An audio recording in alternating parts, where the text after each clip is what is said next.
Now the enemy is controlling.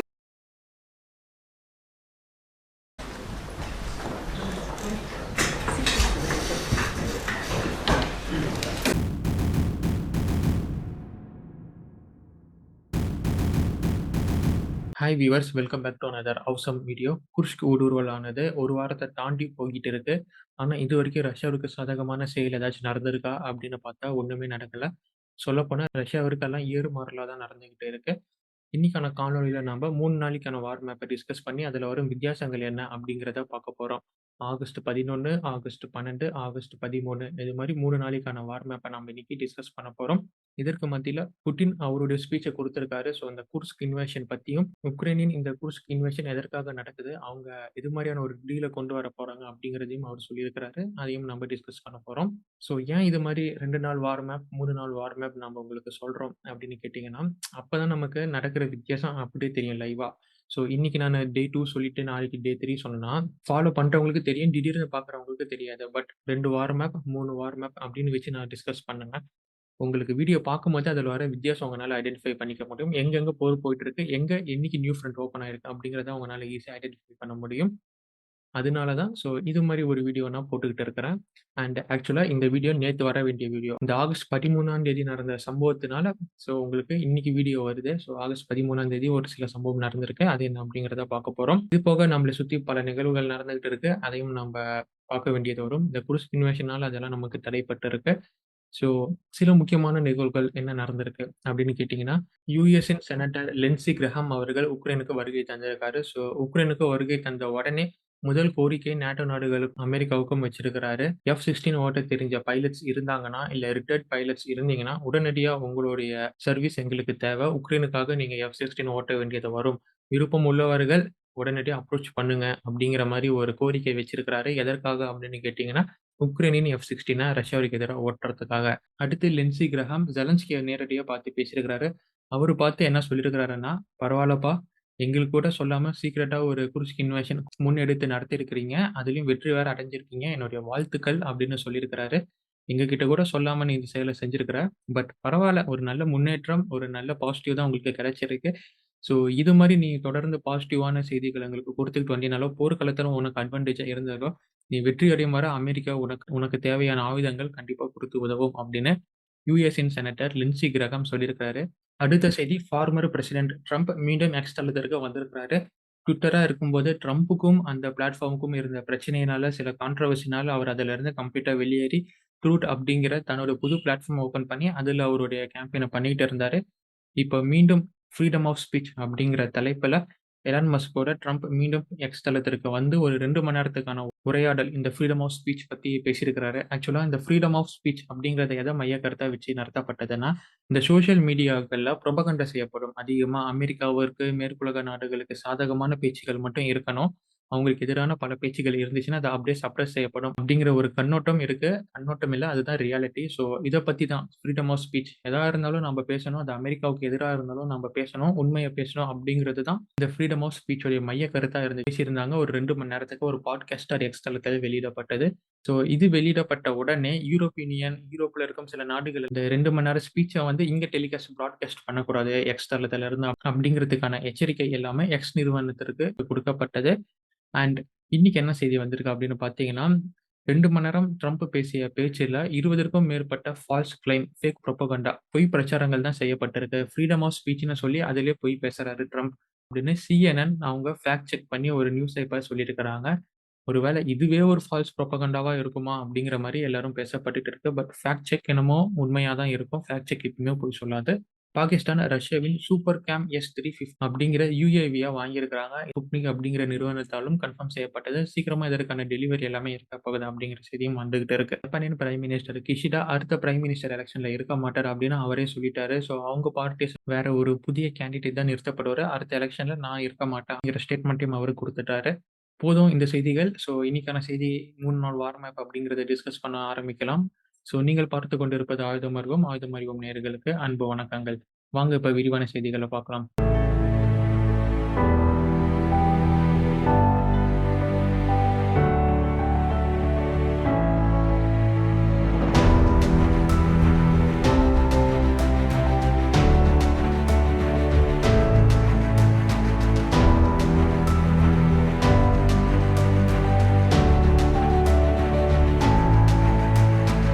டைரக்டா நம்ம இப்போ மேப்பு பார்க்க ஆரம்பிச்சிடலாம். இப்போ நீங்க பார்க்குறது தான் ஆகஸ்ட் 11ஆம் தேதிக்கான வார் மேப்.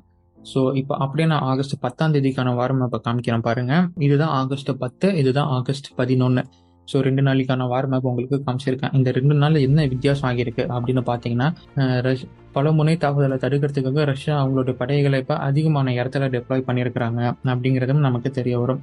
குறிப்பாக எங்கே அப்படின்னு பார்த்தோம்னா, இந்த லியூபிமோகா அப்படிங்கிற இடத்துலையும் ஒல்ஃபினோ ஒசர்கி அப்படிங்கிற இந்த 3 இடத்துலையும் அவங்களுடைய படைகளை அதிகமாக குவிச்சு உக்ரைனின் முன்னேற்றத்தை குறைக்க பார்க்குறாங்க அப்படிங்கிறது நமக்கு தெரிய வரும். ஆனால் இங்கே சர்ப்ரைஸாக என்ன நடக்குது அடுத்த செய்தி அப்படின்னு பார்த்தோம்னா, உக்ரைன் அவங்களுடைய ஆர்டிலரி ஷெல்ஸ் மூலியமாகவும் மிசைல்ஸ் மூலியமாகவும் புஷ்கின் மைய பகுதிக்குள்ள தாக்குதல் நடத்துறாங்க அப்படிங்கிறது நமக்கு இந்த வாரமே பார்க்கும்போது தெரியும். ஸோ ஒரு பக்கம் இங்கே தாக்குறாங்க, ஒரு பக்கம் அங்கே தாக்குறாங்க, ஒரு பக்கம் சைடில் ஊடுருவுறாங்க அப்படிங்கிறது தான் இப்போ உக்ரைன் பண்ணிக்கிட்டு இருக்கிறாங்க. புஷ்கின் மையத்தில் தாக்குறத தடுக்கிறதுக்காகவும் இந்த ஊடுருவல் சப்போஸ் உள்ள வந்துருச்சுன்னா என்ன பண்றது, பவர் பிளான்ட், புஷ்கின் முக்கியமான ஏரியா இதெல்லாம் உள்ளதானே இருக்கு, அதெல்லாம் காப்பாற்றுறதுக்காக வேக்னர் படை கடைசி காணொலியில நம்ம சொல்லியிருந்தோம் அவங்க வேக்னர் படையை அழைச்சிருக்கிறாங்க. அந்த வந்த வேக்னர் படை எல்லாமே குர்ஸ்கின் மைய பகுதிக்குள்ள தான் நிப்பாட்டப்பட்டிருக்கு. அதுவும் இந்த வார் மேப்ல பாத்தீங்கன்னா உங்களுக்கு தெரியும். இந்த கிரீன் கலர்ல போட்டிருக்கிறது எல்லாமே வேக்னர் படைகள் தான், அவங்க தான் டெப்ளாய் செய்யப்பட்டிருக்கிறாங்க. அதே மாதிரி இந்த ஆகஸ்ட் 11ஆம் தேதி ஒரு மிகப்பெரிய அட்டம்ப்ட் உக்ரைனால் நடத்தப்பட்டது. இந்த கொர்னிவோ அப்படிங்கிற இடத்த பாத்துக்கோங்க. இந்த கொர்னிவோவையும் சுட்சாவையும் கனெக்ட் பண்றதுக்கு நீளமா ஒரு லைன் மாதிரி இருக்கு பாருங்க, அதுதான் ஒரு முக்கியமான ஹைவே.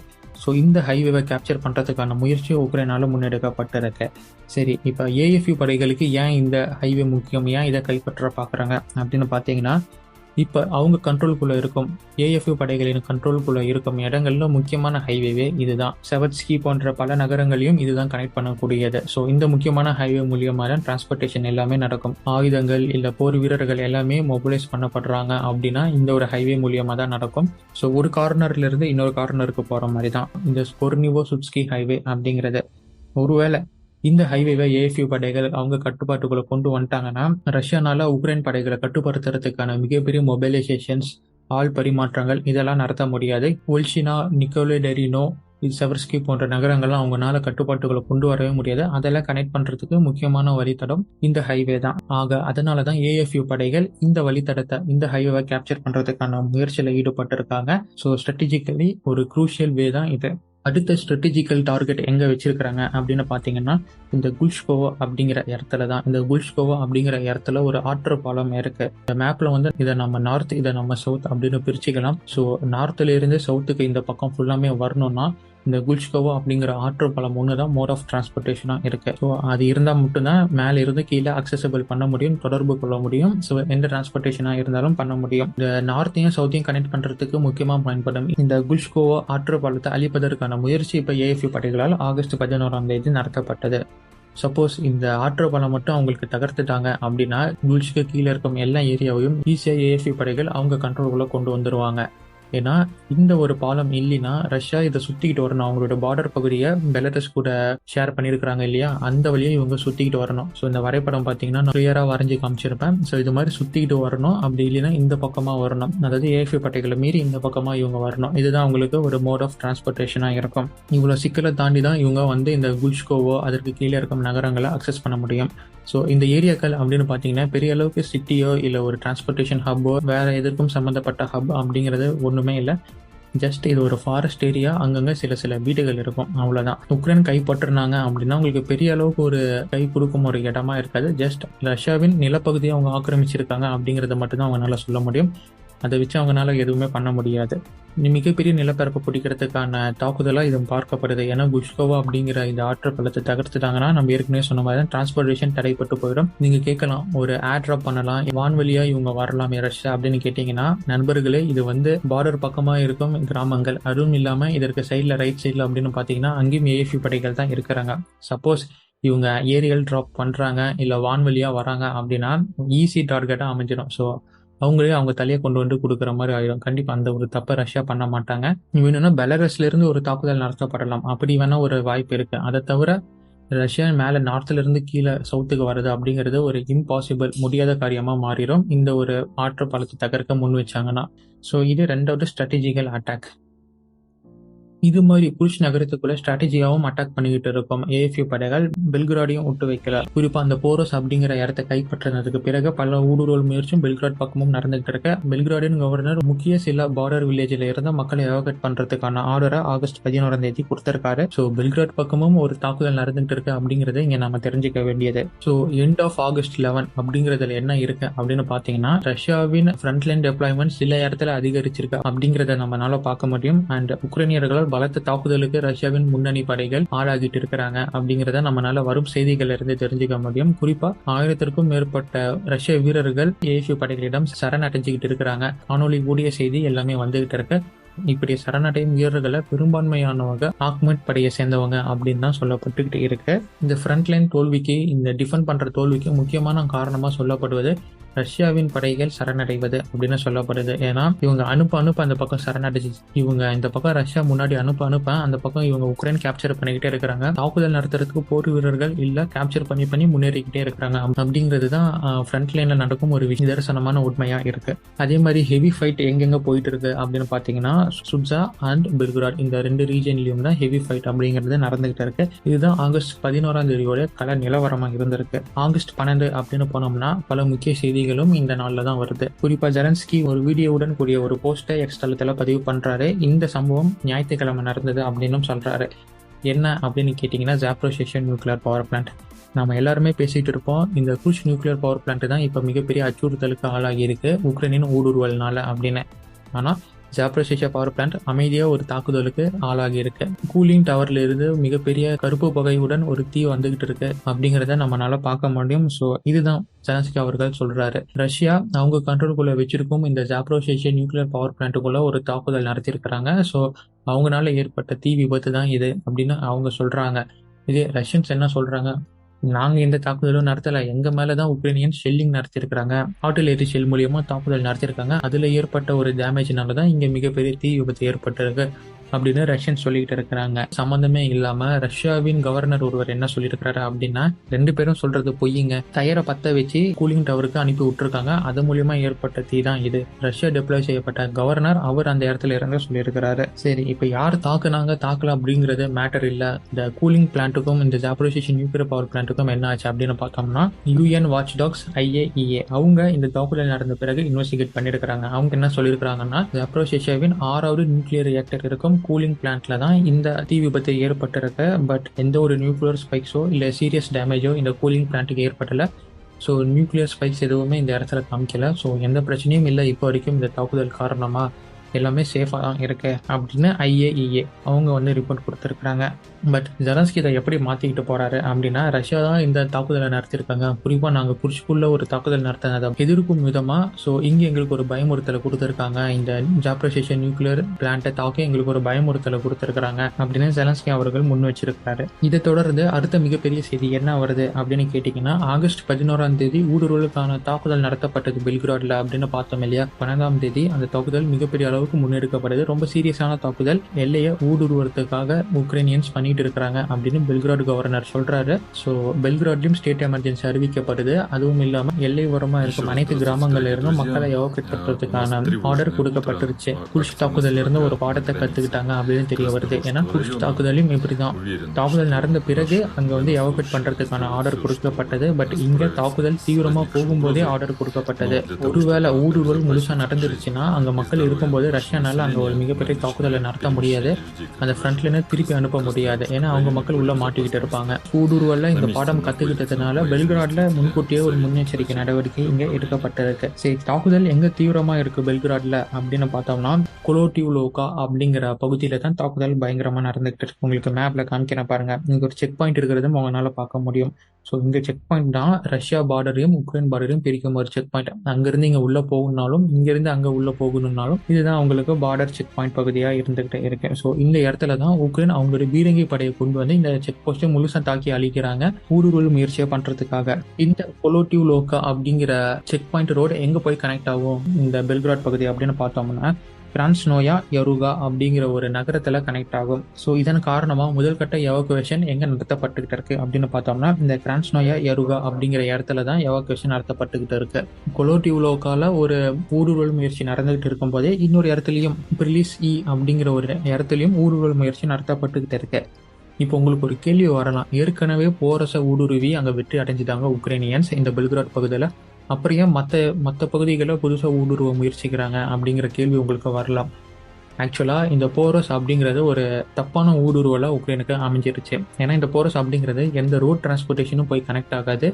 அது ஒரு அபண்டட் ஏரியா, அதாவது கைவிடப்பட்ட ஏரியா மாதிரி தான், வெறும் ஃபாரஸ்ட் ஏரியா மட்டும்தான் இருக்கும், எந்த ரோடும் இருக்காது. இங்கே இருக்கும் ரோடு எல்லாமே டெட் எண்டாக போகும். எந்த ஒரு நகரத்தையோ எந்த ஒரு மெயின்லேண்டையோ இல்லை ஹைவேவையோ கனெக்ட் பண்ணும் ரோடு போரஸில் இருந்து எங்கேயுமே இல்லை. அதனால தான் ஸோ இந்த போரோஸை வெற்றிகரமாக ஊடுருவியும் உக்ரைனுக்கு எந்த ஒரு ஃபர்தர் முன்னேற்றமும் இல்லை. அதனால தான் நீங்கள் பார்த்தீங்கன்னா 2 நாளில் போரோஸ் அப்படியே ஆக்குப்பை பண்ண மாதிரியே தான் இருக்கும். ரஷ்யாவும் அதை மீட்கிறதுக்கான முயற்சியில் ஈடுபட்டிருக்க மாட்டாங்க. உக்ரைனும் அங்கிருந்து முன்னேறதுக்கான ஒரு முயற்சி இருக்காது. ஜஸ்ட் அதை பிடிச்சது மாதிரியே தான் இருக்கும். ஸோ தப்பான ஒரு ஊடுருவலை சரி கட்டுறதுக்காக தான் புதுசாக சில பகுதிகளை ஊடுருவறதுக்கான முயற்சிகளை மேற்கொள்றாங்க. சரி, இந்த கொலோடிவுலோக்கா இல்லை பிரிஸ்லியை ஊடுருவுறது மூலமா என்ன உக்ரைனுக்கு லாபம் அப்படின்னு பார்த்தோம்னா, ஜஸ்ட் நம்ம குல்ச்கோவோ அப்படிங்கிற இடத்த பார்த்தோம் பார்த்தீங்களா, அதே தான் இங்கேயும் வரும். ஸோ இந்த பக்கம் குர்ஸ்கில் இருந்து இவங்க எந்த இடத்துல ஊடுருவி இப்போ எங்கே போயிட்டு இருக்கு அப்படின்னு பார்த்தீங்கன்னா, பெலையா அப்படிங்கிற இடத்துல தான் இப்போ மிகப்பெரிய தாக்குதல் போய்கிட்டு இருக்கு. அதே இந்த பக்கம் கொலோடிவுக்கா இல்லை பிரிஸ்லியா ஏதாச்சும் ஒரு இடத்த இவங்க பிடிச்சா கூட பெல்கிராட்ல இருந்து குர்ஸ்கை இவங்க ஈஸியாக கனெக்ட் பண்ணிடுவாங்க. ஏன்னா இந்த பெலையா அப்படிங்கிறதும் இந்த பெல்கிராடும் இந்த குர்ஸ்கிலையும் இருக்கும் பார்டர் பகுதி மாதிரி, கொலோடிவுலோக்கா அப்படிங்கிறதும் இங்க கீழே இருக்கும் பார்டர் பகுதி மாதிரி. ஸோ உங்களுக்கு மேப்ல திருப்பி வரைஞ்சி காமிச்சிருக்கேன் பாருங்க. இப்படி அவங்களால ஒரு என் சர்க்கிள் பண்ண முடியும். இடத்தை ஆக்குப்பை பண்றதுக்காக தான் இப்ப இவங்க கொலோடிவுலோக்கா இல்ல பிரிஸ்லியா ஆக்குப்பை பண்றதுக்கான மிகப்பெரிய தாக்குதல் இப்ப நடத்திக்கிட்டு இருக்கிறாங்க அப்படின்னு சொல்லப்படுது. ஸோ இந்நாள் வரைக்கும் ஆகஸ்ட் 14 நீங்க இந்த வீடியோ பாக்குறீங்களா, இந்நாள் வரைக்கும் அங்க 2 பேருக்கும் இடையே இந்த ஃப்ரண்ட் லைன் யார் எடுக்க போறாங்க அப்படிங்கிறதுக்கான தாக்குதல் தான் போயிட்டு இருக்கு. ஸோ இதுல இருந்து உங்களுக்கு சீரியஸ்னஸ் உணர்வீங்க அப்படின்னு நான் நினைக்கிறேன். பலமுனை தாக்குதல் உக்ரைன் இந்த பார்டர் ஓரமா எடுத்துக்கிட்டு இருக்கிறதுனால ரஷ்யா அவங்களுக்கு போதுமான ரிசோர்ஸ் இல்லை. நம்ம ஏற்கனவே சொல்லியிருந்தோம், குர்ஸ்குக்குள்ள தாக்குதல் நடத்தும் போதே வேக்னர் அவங்க கூப்பிட்டாங்க. கெர்சன் பெல்கிராட்ல இருந்து தான் அவங்களுடைய ரிசர்வ் படைகளை கொண்டு வந்து இங்க தாக்குதல் நடத்திக்கிட்டு இருந்தாங்கன்னு. இது மாதிரி நேரத்துல இப்ப பெல்கிராடுக்குள்ளே தாக்குதல் நடத்தப்படுதுன்னா அங்க யாரும் இருக்க மாட்டாங்க இல்லையா. இப்ப பெல்கிராடையும் குர்ஸ்கையும் உக்ரைனின் தாக்குதல்ல இருந்து காப்பாற்றுறதுக்காக டோன்பாஸ் பகுதிகளில் இருந்து இப்ப ரிசர்வ் படைகள் ரீடெப்ளை பண்ணப்பட்டுக்கிட்டு இருக்கு அப்படிங்கிற செய்தி வந்துகிட்டு இருக்கு. ஸோ எக்ஸாக்டா இதுதான் உக்ரைன் நினைச்சாங்க, போற ரஷ்யா மண்ணுக்குள்ள கொண்டு போகணும். எங்கெங்கெல்லாம் உக்ரைனுக்குள்ள தாக்குதல் நடத்தும் ஃப்ரண்ட் லைன் இருக்கும் அதெல்லாம் ரஷ்யாக்குள்ள கொண்டு போகணும். அந்த ஒரு செயலை தான் இப்ப ரஷ்யன்ஸும் பண்ணிக்கிட்டு இருக்கிறாங்க அப்படிங்கிறதுக்கான செய்தியும் நமக்கு வந்துகிட்டு இருக்கு. ஆகஸ்ட் 12 இறுதியில ரஷ்யாவின் சோர்ஸ் பலருமே அபிஷியலா டிக்ளேர் பண்ண ஆரம்பிச்சிட்டாங்க. விக்டோரோவ்கா, நெசபோனே, சுட்சா, மிரினி அப்படிங்கிற 4 இடத்த இப்போ உக்ரைன் அவங்க கண்ட்ரோலுக்குள்ள கொண்டு வந்துட்டாங்க. குர்ஸ் பகுதிக்குள்ள இருக்கும் இந்த 4 இடத்த உக்ரைன் அவங்க கண்ட்ரோலுக்குள்ள கொண்டு வந்துட்டாங்க தினம். அதுவும் இல்லாம 22 செட்டில்மெண்ட்ஸை பிடிச்சிருந்த உக்ரைனியன்ஸ் இப்ப 27 செட்டில்மெண்ட்ஸை பிடிச்சிருக்காங்க அப்படிங்கிறதுக்கான அபிஷியல் நியூஸும் ரஷ்யாவின் சோர்சஸ்ல இருந்து வந்துகிட்டு இருக்கு. இதே உக்ரைனின் தரப்புல இருந்து என்ன சொல்றாங்கன்னா, 27 இல்ல 30 இடங்களை நாங்க பிடிச்சிருக்கிறோம் அப்படின்னு சொல்லியிருக்கிறாங்க. இதற்கு மத்தியில ஆகஸ்ட் 12 புதின் ஒரு ஸ்பீச்சை கொடுக்கிறாரு. இந்த குர்ஸ்க் தாக்குதல் மூலியமா நம்ம மக்களையும் நம்மளுடைய நியூக்ளியர் ஃபெசிலிட்டியும் தாக்க அவங்க முயற்சி பண்ணிட்டு இருக்கிறாங்க அண்ட் தாக்கிட்டு இருக்கிறாங்க. இது மூலியமா அவங்க நம்மளோட அமைதி பேச்சுவார்த்தைக்கு உடன்பட மாட்டாங்க அப்படிங்கிறது நமக்கு தெரிய வருது. இதற்கு மேல நாமளும் வருங்காலத்திலேயோ இல்ல எதிர்வரும் நாட்கள்ல அமைதிக்கு போறது இல்லை. ஸோ அவங்களுக்கான பதிலடியை நம்ம கொடுக்க போறோம். உக்ரைனியன்ஸ் கர்ஸ்க் மட்டும் பெல்கிராடை மட்டும் தாக்கல, அவங்க பிரியான்ஸ்கையும் தாக்குறதுக்கான முயற்சியை பண்ணிட்டு இருக்கிறாங்க. அவங்களுடைய தாக்குதலின் நோக்கம் என்ன அப்படின்னா, நம்மளுடைய ஃப்ரண்ட் லைனை டீஸ்டெபிலைஸ் பண்ணணும் அப்படிங்கிறது அவங்களுடைய மோட்டோவா இருக்கு இந்த தாக்குதலுக்கு அப்படின்னு அவர் சொல்லியிருக்கிறாரு. உக்ரைனின் தாக்குதலானது குர்ஸ்குக்குள்ள நாளுக்கு நாள் அது குறைஞ்சிக்கிட்டே இருக்கு. அதே மாதிரி நம்மளுடைய எதிர் தாக்குதல் அது 1.5 டைம்ஸ் 1.5 மடங்கு அதிகமாகி இருக்கு அப்படின்னு அவரு சொல்ல வராரு. ரஷ்யாவின் ஆர்ம்டு ஃபோர்ஸஸ்க்கு ஒரு கட்டளை இட்டுறாரு, நம்ம பார்டர் ஏரியாவை நம்ம கவர் பண்ணணும். ஸோ எனிமி எங்கெங்கெல்லாம் ஊடுருவி இருக்கிறாங்களோ அங்க எல்லாமே அங்கிருந்து அவங்களை எவாக்குவேட் பண்ணணும். ஸோ நம்ம ஆர்ம்டு ஃபோர்ஸ் தான் நம்ம என்டையர் குர்ஸ்கையும் வந்து பாதுகாக்கணும். இது போக FSB மற்றும் நேஷனல் கார்டு நீங்க என்ன பண்றீங்க அப்படின்னா, கவுண்டர் டெரர் ஆபரேஷன் நம்ம முன்னெடுத்திருக்கோம் இல்லையா, அதை கம்ப்ளீட்டா நீங்க தான் மானிட்டர் பண்றீங்க. அதுல வெற்றி அடைய வைப்பது உங்களுடைய பொறுப்பு தான். So FSB, national card, Russian armed forces 3 பேரும் தான் குர்ஸ்க் பகுதியை காப்பாற்றணும். ஸோ நீங்க தான் இதற்கு பொறுப்பு அப்படின்னு அவர் சொல்லியிருக்கிறாரு. ஏற்கனவே குர்ஸ்க் பெல்கிராடுக்குள்ள தாக்குதல் நடந்துகிட்டு இருக்கு. பிரியான்ஸ்கில் இப்ப அமைதியா இருக்கிற மாதிரி இருக்கலாம். பட் எதிர்வரும் நாட்கள்ல இந்த அமைதிக்கு நான் உத்தரவாதம் கொடுக்க மாட்டேன். எதிர்வரும் நாட்கள்ல இந்த அமைதி அப்படியே இருக்குமா அப்படின்னு கேட்டீங்கன்னா கண்டிப்பா இருக்காது. பிரியான்ஸ்குள்ள இருக்கும் மக்கள் எல்லாத்திற்கும் தயாரா இருக்கணும் அப்படின்னு அவர் சொல்லியிருக்காரு. நீங்களே எவாகுவேட் பண்ண ரெடி ஆயிக்கோங்க அப்படின்னு மறைமுகமா சொல்லியிருக்காரு. அங்க ஒரு தாக்குதல் நடக்க போகுது அப்படின்னு சொல்லியிருக்காரு. இதுல நாம பார்க்க வேண்டிய பாயிண்ட் என்ன அப்படின்னா, இந்த குர்ஸ்கா இருக்கட்டும், பெல்கிராடா இருக்கட்டும், பிரியான்ஸ்கா இருக்கட்டும், இந்த 3 இடத்துலயுமே ஆன்டி புட்டின் அப்படிங்கிற ஒரு எதிர்ப்பு அலை ஒன்று போய்கிட்டு இருக்கு. ஸோ இதை நம்ம பல மாசத்துக்கு முன்னாடியே சொல்லியிருப்போம். குறிப்பாக பெல்கிராட்ல உக்ரைன் ஒரு தாக்குதலை நடத்தினாங்க. உக்ரைனுக்கு ஆதரவாகவும் ரஷ்யாவிற்கு எதிராகவும் செயல்படும் ஆன்டி ரஷ்யன்ஸ் அவங்க தான் அந்த இடத்துல தாக்குதல் நடத்துறதுக்கு உக்ரைனுக்கு உதவி இருக்கிறாங்க. புட்டின் எதிர்ப்பாளர்கள் இருக்கிறாங்க. அவங்க உக்ரைனுக்கு சாதகமாக இந்த போரில் செயல்பட்டுக்கிட்டு இருக்கிறாங்க. ஸோ அவங்களுக்கு எதிரான ஒரு கிளீன் ஆப்ரேஷன் நம்ம நடத்தணும் அப்படின்னு சொல்லப்பட்டது. அப்போ நடத்தினாங்க, ஒரு கிளீன் ஆப்ரேஷன் அப்போ நடத்தினாங்க. பட் அது கம்ப்ளீட்டாக நடத்தினாங்களா அப்படின்னு கேட்டால் அதற்கான ரிசல்ட்டை தான் நாம் இப்போ பார்த்துட்டு இருக்கிறோம். ஸோ புட்டின் எதிர்ப்பாளர்களை கொண்டு தான் பெல்கிராடுக்குள்ளேயும் குர்ஸ்குள்ளேயும் இந்த ஊடுருவல் முயற்சி மிக கச்சிதமாக உக்ரைனால் நடத்தப்படுது. அவங்களுடைய கை இங்கே இருக்கு அப்படிங்கிறதும் என்னுடைய பாயிண்டா நான் இங்கே வைக்கிறேன். கடைசியாக ஆகஸ்ட் 12 இந்த ஸ்பீச்சுக்கு அப்புறம் ரஷ்யா சார்பாக ஒரு கூட்டம் கூட்டப்பட்டது. அதில் என்ன சொல்லப்பட்டிருக்கு அப்படின்னா, புஷ் கவர்னர் புட்டின் கிட்ட சொல்றாரு, 28 செட்டில்மெண்ட்ஸ் இப்போ உக்ரைனின் கையில இருக்க. இது போக 12 கிலோமீட்டர் டீப், 40 கிலோமீட்டர் வைடுல நம்ம நிலப்பரப்பை அவங்க கையகப்படுத்தியிருக்கிறாங்க இந்த இன்கர்ஷன் மூலியமா அப்படிங்கிற ஒரு அஃபிஷியல் ரிப்போர்ட்டை சொல்லியிருக்கிறாரு. இதே மாதிரி ஆகஸ்ட் 12 உக்ரைன் சார்பாகவும் ஒரு டாப் கமாண்ட் மீட்டிங் நடத்தப்பட்டது. 1000 ஸ்கொயர் கிலோமீட்டர்ஸ் நம்ம குர்ஸ்குள்ள ஆக்குபை பண்ணியிருக்கிறோம், நம்ம கட்டுப்பாட்டுக்குள்ள வச்சிருக்கிறோம். இது போக 30 செட்டில்மெண்ட்ஸை நாம கைப்பற்றிருக்கோம் வெற்றிகரமா அப்படின்னு சொல்லப்பட்டுக்கிட்டே இருக்கு. So at the end of August 12 இந்த செய்தி நமக்கு வெளியே வருது. ஸோ இப்போ ஆகஸ்ட் 13 அப்படின்னு நம்ம பார்த்தோம்னா இதுதான் ஆகஸ்ட் 13க்கான வார் மேப். ஆகஸ்ட் 13 ஃபர்ஸ்ட் ஒரு மிகப்பெரிய செய்தி வருது. ஆகஸ்ட் 11 மேப்பை பார்க்கும்போது லியூபிமோகா அப்படிங்கிற இடத்துல ரிட்டாலியேஷன் ஸ்ட்ரைக் மிகப்பெரிய அளவில் நடத்தப்பட்டுக்கிட்டு இருக்கு அப்படின்னு நம்ம சொல்லியிருந்தோம். இப்போ ஆகஸ்ட் 13 என்ன செய்தி வந்திருக்குன்னா, இந்த லியோபிமோகா அப்படிங்கிற இடத்த உக்ரைன் அவங்க கட்டுப்பாட்டுகளை கொண்டு வந்துட்டாங்க அப்படிங்கிற செய்தி அபிஷியலா வருது. ஆகஸ்ட் 13 தாக்குதல் எங்க இருக்கு அப்படின்னு பார்த்தோம்னா, கொர்னிவோ, சுட்சா, மிக்கோலோவ்கா, உல்ஷ்னா இந்த இடத்துல தான் தாக்குதல்கள் பயங்கரமா இருக்கு இரு நாட்டுக்கும் இடையே. அண்ட் ஒரு மாறுதல் ஆகஸ்ட் 12க்கும் ஆகஸ்ட் 13க்கும் ஒரு சேஞ்ச் எங்க வந்திருக்கு அப்படின்னு பாத்தீங்கன்னா, இந்த ஸ்பெல்னே அப்படிங்கிற இடத்துல நீங்க நான் மார்க் பண்றேன் பாருங்க. இந்த இடத்துல பாத்தீங்கன்னா ரஷ்யா மிகப்பெரிய அளவுக்கு அவங்களுடைய ட்ரூப்ஸ் எங்க கொண்டு வந்து இறக்கி ஒரு புஷ் பண்ணிக்கிட்டு இருக்கிறாங்க அப்படிங்கிறது தெரிய வரும். ஸோ ஒரே நாள்ல ஒரு பயங்கரமான ஒரு புஷ், பயங்கரமான தாக்குதல் இந்த இடத்துல நடந்துகிட்டு இருக்கு அப்படிங்கறது நமக்கு தெரிய வருது. ஏன் இந்த ஸ்பெல்னி பக்கமா இவ்வளவு பெரிய தாக்குதல் அப்படின்னு பார்த்தோம்னா, ஆகஸ்ட் 12 மேப்ல சொல்லியிருந்தோம் பாத்தீங்களா, பிரிஸ்லி, கொலோட்டிவ்லோகா இதை கனெக்ட் பண்றதுக்கு பெலையா பக்கமா இவங்க முன்னேறிக்கிட்டு இருக்கிறாங்க அப்படின்னு நம்ம சொல்லியிருந்தோம். ஸோ இந்த பெலையா பக்கமா முன்னேறுவதை தடுக்கிறதுக்காகவும் அங்கிருந்து இங்க ஒரு கனெக்ஷன் வரக்கூடாது அப்படிங்கிறதுக்காகவும் தான் இப்ப ஸ்பெல்னி பக்கமா மிகப்பெரிய முயற்சிகள், மிகப்பெரிய தடுப்பு முயற்சிகள் எல்லாமே ரஷ்யாவால் நடத்தப்பட்டுக்கிட்டு இருக்கு. பார்டர்ல இருந்து 45 கிலோமீட்டர் உள்ள ஒரு ட்ரென்ச், அதாவது பதுங்கு குழிகள் எல்லாமே தோண்டப்பட்டுக்கிட்டு வருது அப்படின்னு சொல்லப்பட்டுக்கிட்டு இருக்கு. ஸோ பதுங்கு குழிகள் மிக நீளமாக இருக்கு அப்படிங்கிறத இந்த மேப் மூலியமா, இந்த இமேஜஸ் மூலியமா நம்மளால பார்க்க முடியுது. பதுங்கு குழிகள் தோண்டுவது மூலியமா நமக்கு என்ன தெரிய வருதுன்னா, உக்ரைன் பிடிச்ச மாதிரி தான் இருக்க போகுது. அங்க இருந்து ஃபர்தரா இவங்க அட்வான்ஸ்மெண்ட் அடையாம இருக்கிறதுக்காக இப்ப ரஷ்யா பதுங்கு குழி தோண்டி அந்த அட்வான்ஸ்மெண்ட்டை தடுக்கிறதுக்கான முயற்சியில் ஈடுபடுறாங்க அப்படிங்கிறது தான் தெரியுது. தாக்குதல் இனிமேட்டு எங்க இருக்கும் அப்படின்னு பாத்தீங்கன்னா, இந்த பதுங்கு குழிகள் இருக்கும் ஏரியால தான் அதிகமான தாக்குதல் இருக்க போது. அங்க இருந்து தான் ரஷ்யா அவங்களுடைய ரிட்டாலியேஷனை பயங்கரமா நடத்த போறாங்க.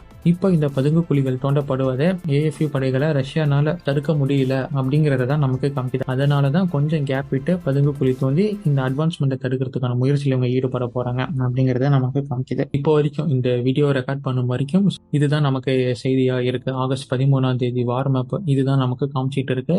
ஆகஸ்ட் 14 இந்த ஆகஸ்ட் 13 என்டையரா என்ன நடந்திருக்கு அப்படிங்கறத வார் மேப் நமக்கு தெரிய வரும். ஃப்ரண்ட் லைன் எதுவும் பெரிய அளவுக்கு மாறுதலுக்கு உட்படல அப்படிங்கிறது தான் இந்த 3 நாளைக்கும் நமக்கு தெரிய வருது. அதே வேளையில இந்த 3 நாள்ல உக்ரைன் மிகப்பெரிய முன்னேற்றத்தை எடுக்கிறதுக்காகவும், மிகப்பெரிய அளவுக்கு ஏரியாவை கவர் பண்றதுக்காகவும் அங்கங்க சில ஊடுருவல் முயற்சியை மேற்கொள்றாங்க அப்படிங்கிறதும் நமக்கு இந்த வார் மேப் மூலியமா தெரிய வரும். அண்ட் சப்ரேஷன் அப்படிங்கிறது சுத்தமா ரஷ்யா கிட்ட இருந்து இல்ல அப்படிங்கிறதும் நமக்கு இந்த வார் மேப் மூலியமா தெரிய வரும். அதனாலதான் இப்ப ட்ரென்ச் ஓபன் பண்றாங்க அப்படிங்கிறதும் நம்ம பார்க்க முடியுது. ஸோ இதுதான் இன்னைக்கான detail analysis my dear friends. இதை பத்தின உங்களின் கருத்துக்கள் என்ன அப்படிங்கறத கமெண்ட் பாக்ஸ்ல போடுங்க. ஸோ அடுத்த காணொலி மிகப்பெரிய காணொலியா உங்களுக்கு வரும். ஸோ அதை பாக்குறதுக்கு நம்ம ஆயுதம் அறிவோம் அப்படிங்கிற சேனலை சப்ஸ்கிரைப் பண்ணி வச்சுக்கோங்க. மீண்டும் அடுத்த பதிவில் சந்திப்போம். அதுவரை இணைந்திருங்கள். ஆயுதம் அறிவோம். 100 சைன் ஆஃப் ஃப்ரம் ஆயுதம் அறிவோம். நன்றி, வணக்கம்.